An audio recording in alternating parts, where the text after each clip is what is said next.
CPIM leader Brinda Karat has accused the National Investigation Agency NIA of being out on a fishing expedition in Kerala and interrogating couples in intercaste or intercommunity marriages. The party Politburo member said instead of celebrating intercaste and intercommunity marriages as symbols of India's open and liberal approach, there was a campaign against them. The NIA is on a fishing expedition, having already interrogated 89 such couples in Kerala, Karat said in the latest issue of party organ People's Democracy, while referring to the Hadiya case. She was critical of the central agency's role in probing such marriages, referred to as Love Jihad.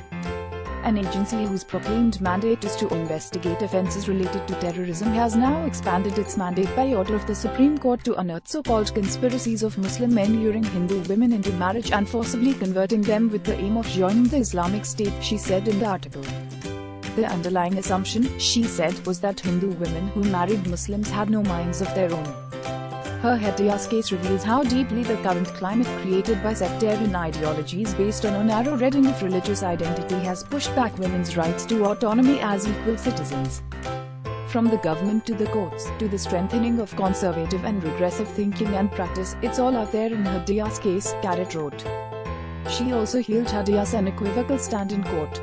It was the courage of her conviction that stood out. She wanted to be treated as a human being. She wanted her faith to be respected.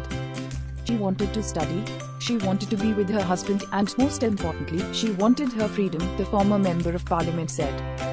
Karat said she appreciated the Supreme Court for not allowing itself to be converted into a cup panchayat and charged the NIA council supported by the legal council of the central government with portraying it as a case of indoctrination and brainwashing in a conspiracy of love jihad which they claimed rendered Hadiya incapacitated and invalidated her consent.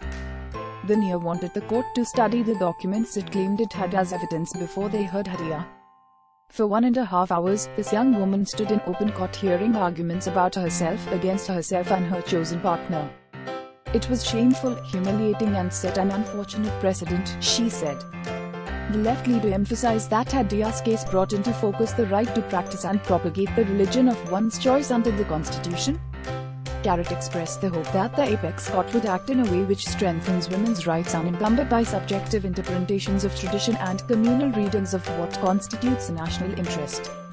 Hadiya had said in the apex court last week that she wanted to go with her husband, Shafin Jahan.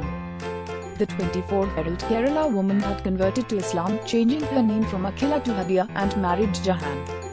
The marriage was challenged by her parents in court. Jahan moved the Supreme Court after their marriage was annulled by the Kerala High Court and against the HCS order directing the NIA to probe the case.